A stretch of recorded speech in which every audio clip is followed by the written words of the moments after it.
And we do have guests here, and I didn't mean to take that much of the floor there. David Kent has an article about the Baptists.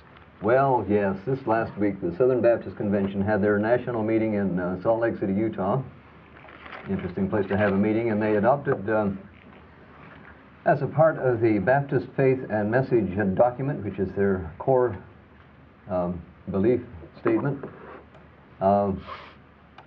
it says, a wife is to submit graciously to the servant leadership of her husband.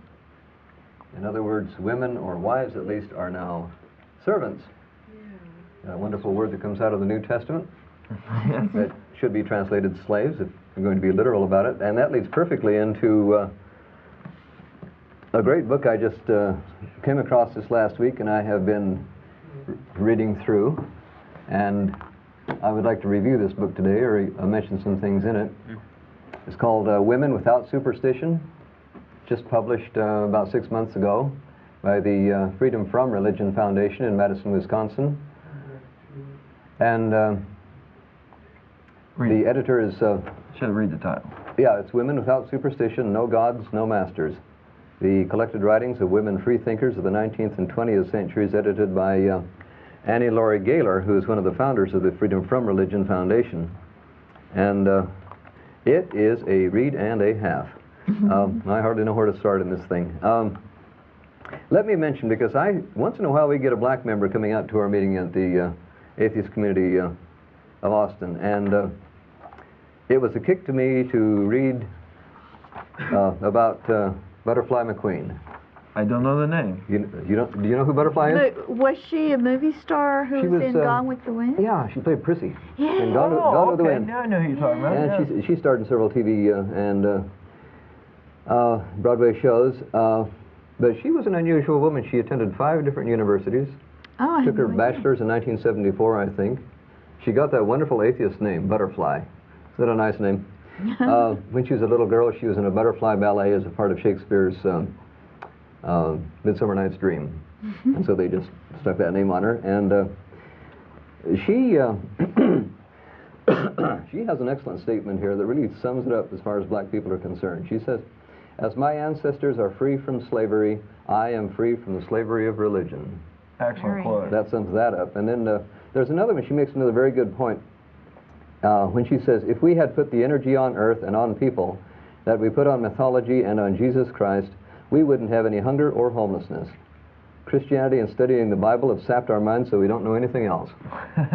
So the Christian who likes to hole up in his house and study his scriptures, using the electric light, which was invented by an atheist, Edison. Excellent point.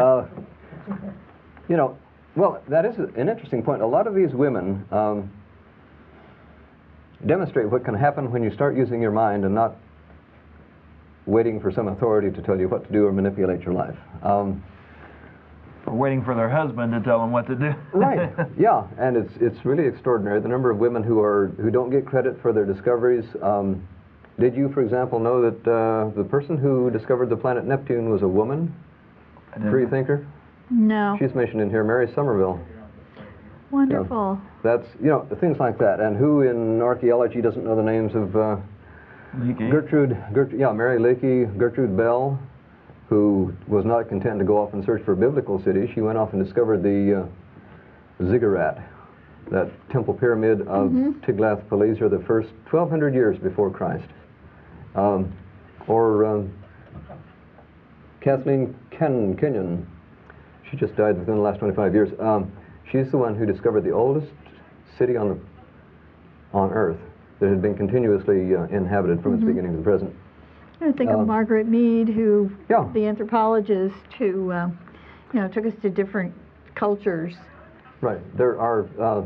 There's no putting down a woman who decides that she wants to make a contribution to mankind and is not willing to wait for somebody to tell her what to do and where to do it. I do want to make a point, though. I find a lot of these women had to do that by casting aside men. A lot of times, if they were in a traditional marriage, they really couldn't do those things. So they generally were the kind of woman who could fight the norm. They were, well, Gertrude Bell had her discoveries, her excavations, published under the name of a man because it wasn't acceptable to have it published under her name, although she's the one who did the work. Yeah, there... An approximation of how many women are discussed in this book? Oh. It looks like a pretty thick book. Yeah, it's about 700 pages, and although we can't mention the price of it, it certainly is well worth it.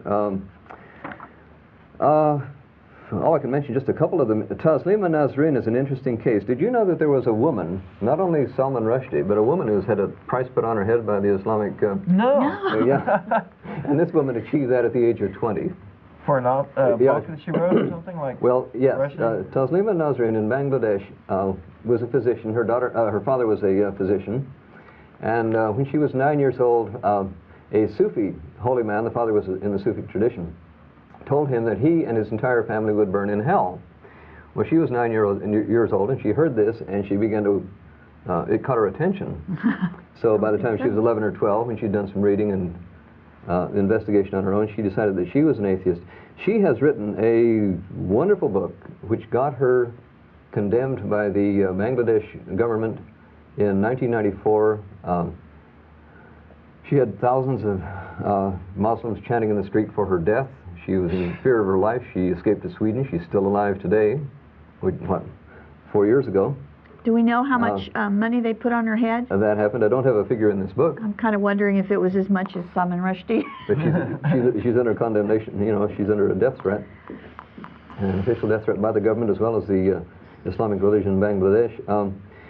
And she was absolutely an atheist. And the thing that really works her up as a physician is this practice of, let's see, how do we be delicate here?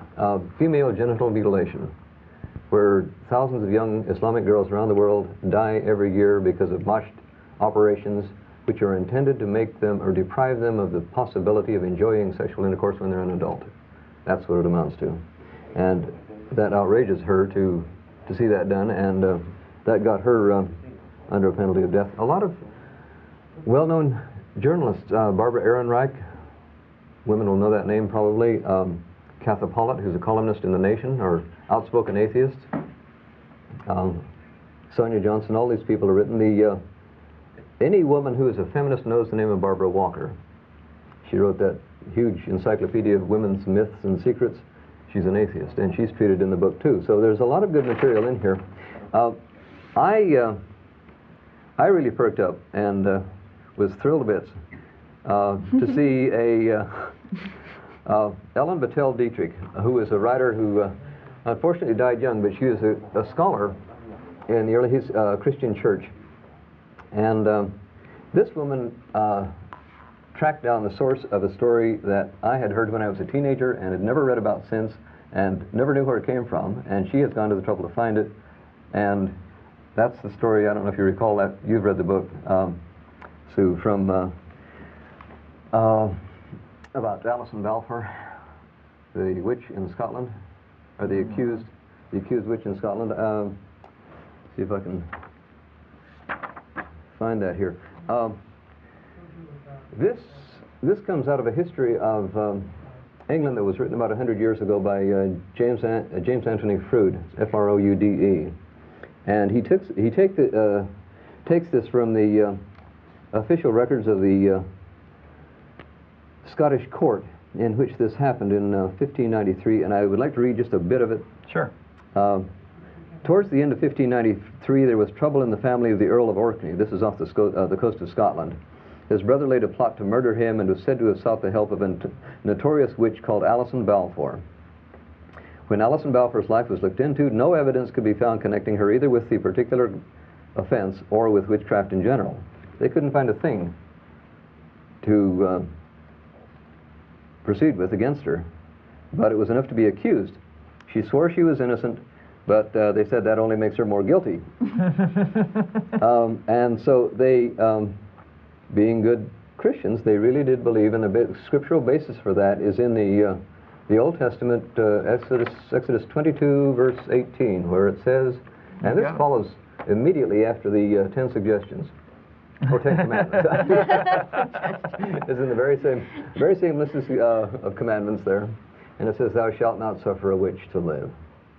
Well, now I can just see a Christian coming up to me and saying, well, I don't believe in that stuff. I don't believe in torture and killing witches, and my church doesn't believe that. And that was a long time ago. And all I can say to those people is that Jesus Christ himself said not a jot or tittle of the law or the prophets will pass away. Jesus Christ believed it. He should. What would he do? He'd have to believe it because his old man gave the commandment. If you go back to Exodus 20, verse 22, you'll see it says, God Almighty was the one who said that. It wasn't Moses, it wasn't anybody else. So if you're going to believe that, if you're going to believe in Jesus Christ, and you're going to believe in the Bible, and if you belong to a religion that claims the Bible as its holy scriptures, you believe in murder.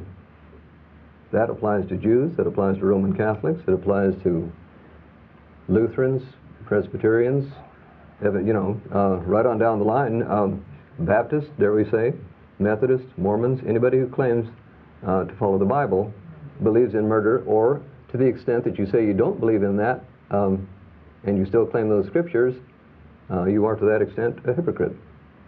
So I don't want to attack religions here necessarily on the program, but the basis for their proceeding against this woman was Exodus 22:18. Well, let's get back to this and finish it up. What they did with her, they said, well, the only way we're going to get her to admit that she's a witch, because she says she is not a witch, is to torture her. So she was repeatedly tortured. Her legs were put into the cash laws, interesting old Scottish words, which is an iron frame which was heated up until it burned the flesh off her legs. They did that, and she still would not confess. And so they said, what can we do with this woman who has been accused of being a witch? So being good Christians, they said, she's got a family. She's got a husband, and she's got 2 children. And so they took those into court, and they tortured her husband with something called the long irons, and still she would not admit that she was a witch because she was not a witch. And then they said, well, take the son. So they took the son next, and they put his legs in the boot. And you probably heard about this iron boot. This is a thing that was put on a person's foot, and wedges were driven in with a hammer or a mallet, which crushed the bones. Well, they did that to the boy, destroyed his feet. They said there were 57 mallet strokes were delivered on the wedges till his feet were crushed, and she still didn't confess. So last of all, what was left? She had a little daughter who was 7 years old. Well, if you know any girls who are 7 years old, you know exactly what they did. They took the daughter and they said, well, there was a machine they called a penny winkies, which is not a toy. That's a thumb screw. And this is a little rectangular piece of iron which is attached to a person's thumb and screwed down on the thumb until the nail is crushed into the bone, until the thumb actually bursts open and blood shoots out from the end. And these things were applied to this 7-year-old girl's hands until her thumbs were crushed. And at that point, Alison Balfour broke and said, I will admit anything you want me to admit. And they said, say you're a witch? She said, okay, then I'm a witch. And they said, great, we have a confession, let's burn her. So they burned her alive. That's Christianity applied. That's Exodus 22:18, in which every Christian believes if he's a Christian. And as this woman here says, Ellen Battelle Dietrich is the person who researched this and found the source. Such was the government of men over women when women were, by the aid of superstition, reduced to subjection completely. And that's exactly what we have the Baptists doing right now, reducing women to that same situation. This is, I think Sue and I were just talking about the Council of Macon. In the 1400 years ago in central France, it was then called